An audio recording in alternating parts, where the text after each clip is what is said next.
Sup guys, Jake here. As some of you may know from Twitter, I very recently came out to my nan. So I've been out as trans to my mum for about 5 years now, but I haven't seen my nan in person in a very long time. I did kind of avoid seeing her once or twice because she lives about 3 or 4 hours drive away. So it's not hard to just be like, oh, I'm busy that weekend that you're driving up. Sorry, can't go. And she doesn't often come down here because she's 85 and it's quite hard to be mobile at 85. I think the last photo she saw of me was at my brother's wedding when I looked like this. Which, whilst I do look quite masc, if you're used to seeing me as a girl, it's probably not quite as hard to pretend that I was one, rather than now. I think it's quite hard to look at my face now and think, oh, that's a girl, because there's facial hair and my voice has dropped quite a bit. She came down for Easter and I knew that this was kind of the moment. I love my nan, she's wonderful, we have so much in common and we get along really well. So I thought to myself, it's kind of now or never. But it was really hard for me because I haven't come out to anyone in a super long time. I came out to my parents, as I said, about 5 years ago, and I came out to all of my friends at college at the same time. I've not really had to come out in a big way since then. Any other distant family members were told by my parents, so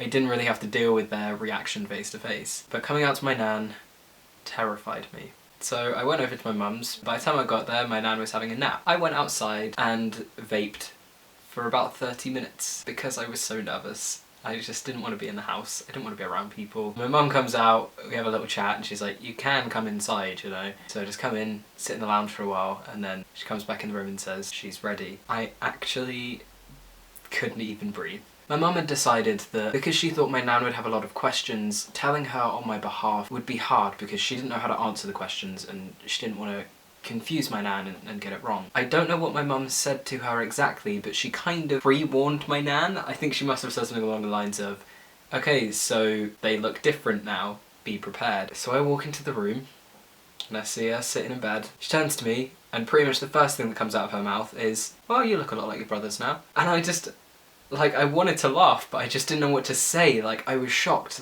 Is this settling in? Is she going to ask me a question? Does she know what's happening? So I sat down on the edge of the bed. I'm suddenly really self-conscious of how my voice sounds and the fact that I've got facial hair. So I'm kind of sat there like this the whole time, just kind of like, so how are you? I can see her eyes darting around my face, and occasionally when we're talking she'll be looking here. And I was terrified. I was thinking any second in the middle of a conversation she's just gonna ask. She's gonna be like, why do you look like a boy? Why do you have facial hair? What's going on? But the entire time we just had a normal conversation, talked about what I was up to, talked about the weather, and just really stupid stuff, and it was so nice. We got to catch up and I missed her. I missed her so much. And after we'd been chatting for what was probably about an hour, my mum brings up that my nan's got a problem with her tablet. Parent tech wizard that I am. Old people think I'm great with technology, young people think I'm the worst at technology, so I was like, fuck it, I'll have a little fiddle, see what's going on. Whack out Google on my phone, type in the issue, done, fixed. Whilst I was playing around on this tablet, my nan turns to my mum and says, oh, he's good at technology, isn't he? And I was suddenly like, wait, what? He pronouned me. She called me he. She hasn't asked any questions yet, and I haven't come out to her yet, and she called me he. So I was there having this internal crisis, trying to not make the moment weird. It took me so long to realise as well because I'm so used to being called by the right pronouns, but then when I realised what had come out of her mouth, it's like my entire brain froze. And it was amazing. Then a horrible part of my brain thought, what if she genuinely doesn't know who I am? Because I look a lot different. What if she's genuinely got dementia? What if it's really, really bad? And it was terrifying for a moment. I was like, I'm gonna have to come out to her every time I see her for the rest of my life, or she's just gonna think I'm a stranger for the rest of her life. Then I was like, no, it's fine. She knows who I am. We've been talking. It's fine. She forgets little things every now and then, but my mum has worse memory than my nan, I think, sometimes, so it was fine. Then dinner was ready, so I went out into the kitchen, and my sister-in-law, my brother's wife, she was in the kitchen, and she was like, oh, how'd it go? We had a little conversation, and she comes out with the fact that my nan said to her that apparently it was so easy to accept who I am because it was so convincing. Coming from a woman of 85, that was a massive compliment. When you take that kind of phrase out of context and analyse it, from a social justice-y point of view, it's not something that you should say to a person. Like saying, I can accept you being trans because you pass, is essentially what she said. If anybody under the age of 60 said that to me, I would be absolutely horrified. I would gently talk them into the right way of phrasing that, but from my nan,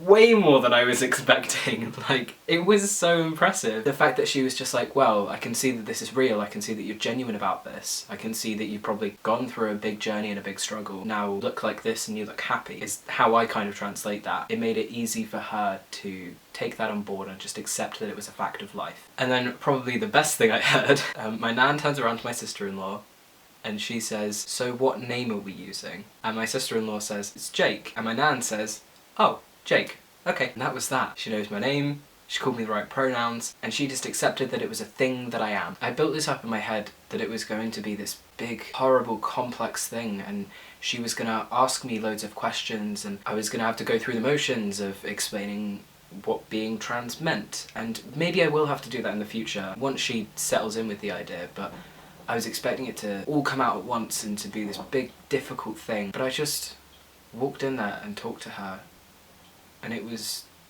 normal, and I felt normal, and I didn't realise how much it meant to me to just feel normal, and to not have my first interaction with my nan after so long be this big complex thing, and I'd have to think about wording it in a way that she would understand, and word it in a way that wouldn't scare her or wouldn't be overwhelming. But I didn't have to do any of that. And if I have to do it in 2 weeks' time, that's fine, that's awesome, that's cool, I'm so happy to educate people. But having that conversation with somebody that's been in my life for my whole life, it's just kind of sad, I think. I would have been fine with it, but I still think it would have been a lot to deal with at once. And hey, maybe that's why she didn't ask, because it was too much to do all at once. And that's great. Kind of turns out that, I guess, that conversation being so normal was what we both needed. But I can't imagine what was going through her head, thinking that after 4 years I went from looking like this to looking like this. I don't know if there's anyone else in my life, like there's probably half the people I went to school with, they knew me looking like this. I've seen people from my old school walking around town, they know an old version of me with long hair. So they look at me and they have no frickin' idea who I am, and I'm like, oh, I had maths with you. But I guess it goes to show that coming out isn't something that happens once. It's not something that is over within a year. And it's not even necessarily something you will ever stop doing in your life. I think making peace with that and coming to terms with that is a very important part of your journey. It sounds stupid, but I think just acknowledging the fact that it's hard makes it easier. I don't really think there's any moral to this. I think it's just important to know that people can surprise you. And whilst coming out is always scary, it's something you have to rip off like a band-aid. Because you don't want to go 4 years of your life avoiding seeing somebody that you really care about, because that's wasted time. I know I would have probably only seen her 3 or 4 times because I was always working when my mum went up. It's a long journey and she never came down here. You know, those are 3 whole days I could have spent with someone I love. And even if it was just 3 hours, that's wasted time. Getting all emotional now. So, that's that. That's how I came out to my nan. I love you. I'll see you next week. Peace out, bitches.